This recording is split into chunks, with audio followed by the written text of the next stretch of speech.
Ассаламу алейкум, урматтуу мекендештер. Сиздерге Казакстан чек-арага чыгып келүү, границага чыкты кирди кызматын сунуштайбыз. Сиздер үчүн ыңгайлуу жана жогорку комфорттогу унаалар, тажрыйбалуу жана кичипейил айдоочулар кызматыңыздарда. Кардарларга суу, ысык чай, кофе сунуштайбыз. Эч кандай пересадкасы жок, границага чейин барабыз жана границадан өтүүгө жардам көрсөтөбүз. Регистрацияңыз просроченный болуп же базадан чыкпай жатса, кабатырланбаңыз. Туура маалымат беребиз. Чорный списоктан текшерип беребиз. +7 926 125 0303. Биз 24 саат кызматтабыз. Кыргызстандык жаран 2 тонна көмүрдү Тажикстанга сатуу үчүн мыйзамсыз алып чыгууга аракет кылган. Бул тууралуу УКМКнын чек ара кызматынын маалымат жана байланыш башкармалыгы билдирет. Маалымдалгандай, Баткен облустунун Лилик районунун Кальцо участогунда чек ара тазотунун кызматкерлери тарабынан мамлекеттик чек ара тилкесинин жанынан Булак баш айылынын тургуну башкарып бара жаткан Форд Транзит үлгүсүндөгү унаа кармалган.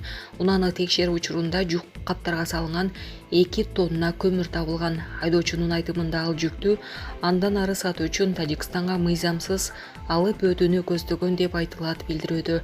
Тиешелүү документтер толтурулгандан кийин кармалган айдоочу жана жүк кошумча иликтөө иштерин жүргүзүү үчүн компетенттүү органдардын кызматкерлерине өткөрүлүп берилди. Булак Супер КЖ. Индияда адамдар катуу ысыктан улам каза болууда. Индиянын түндүгүндөгү Уттар-Прадештин штатындагы 2 күндүн ичинде эле катуу ысыктан кеминде 34 адам каза болду. Бул туурасында чет элдик басылмалар жазышууда. Маалымдалгандай, жабыркагандардын баары 60 жаштан ашкан жана буга чейин катуу ысыктан улам күчөшү мүмкүн болгон ден соолугуна байланыштуу көйгөйлөр бар адамдар. Индиянын метеорологиялык департаменти Балияда жума күнү максималдуу температура 42,2 градус деп билдирди. Бул нормадан 4,7 градуска жогору.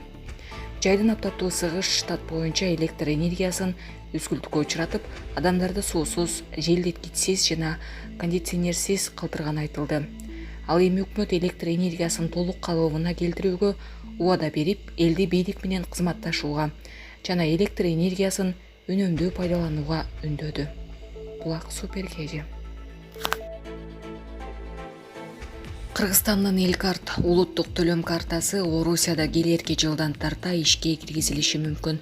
Бул тууралуу Санкт-Петербург эл аралык экономикалык форумуна катышып жаткан Кыргызстандын экономика жана коммерция министри Данияр Амангелдиев орусиялык ТАСС агенттигинин журналистинин суроосуна жооп берген учурда билдирген.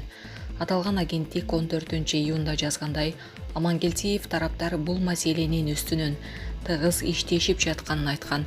Экономика жана коммерция министрлиги бул боюнча маалымат бере элек. Улуттук Элкарт төлөм картасы Кыргызстанда эң көп колдонулган карталардын бири.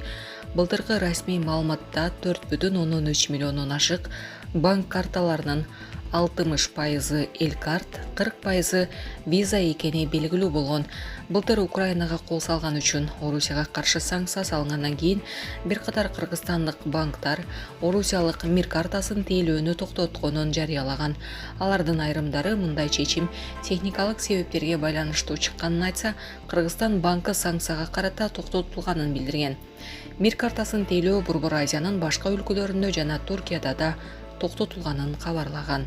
Булак Заттык. Садыр Жапаров менен Ташиев Талас менен Кербенге өзгөчө кырдаалдар министрлигинин тег учагы менен барышты. Президент Садыр Жапаров Талас жана Кербен шаарларына болгон иш сапарына өзгөчө кырдаалдар министрлигинин тег учагын пайдаланды. Бул тууралуу видео тасма социалдык түйүндөрдө жарыяланды. Белгилей кетсек, 17-июнда Садыр Жапаров инфраструктурасы модернизацияланып жаткан Талас аэропортун текшерүү үчүн барган.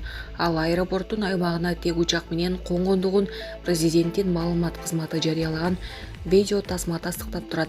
Алгачкы секундтарда президент менен УКМКнын башчысы Камчыбек Ташиев учуп конуу тилкесинин капталынан басып бара жатканын, арткы планда өзгөчө кырдаалдар министрлигинин тег учагы турганын көрүүгө болот. Ушул эле күнү Садыр Жапаров менен Камчыбек Ташиев УКМКнын облустагы кызматкерлери үчүн жаңы имаратты ачышты. 1-2 сааттан кийин президенттин маалымат кызматы Садыр Жапаров башка аймакта жайгашкан дагы бир аэропорттун Жалал-Абад облусундагы Кербен аэропортунун модернизациясын текшерип жатканын билдирди. Видео тасмага караганда бул өзгөчө кырдаалдар министрлигинин балансында турган Airbus H145 тегучагы. Тегучак былтыр декабрда сатылып алынган. Анда президент аба транспорту куткаруу иштерине колдонуларын, бирок зарылчылыкка жараша жеке каттамдар үчүн ижарага берилдерин айткан. Алдын ала маалымат боюнча тегучактын баасы $9,17 миллион түзөт. Булак Назар Ньюс кежи. Ошто мыйзамсыз сакталган 51 000 тоннадан ашуун күйүүчү май табылды. Мамлекеттик салык кызматы Ош облусунун Кара Суу районундагы май куюучу жайлардын биринен мыйзамсыз сакталган күйүүчү май табылганын билдирди.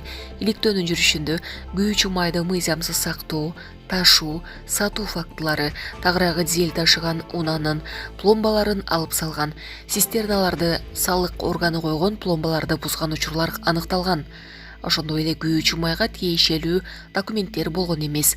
Фактынын негизинде салык кызматкерлери жалпы көлөмү 51 893 литр мыйзамсыз күйүүчү майды таап тартып алышкан. Мунун ичинен унаанын резервуарында 7000 литр, май куюучу жайлардагы цистернадан 32 838 литр жана көзөмөл пломбалары жок өзүнчө цистернада 12 055 литр күйүүчү май болгон. Учурда аталган факты боюнча андан аркы чаралар көрүлүп жатканы материалдар прокуратурага берилери айтылды. Булак Марал ФМ.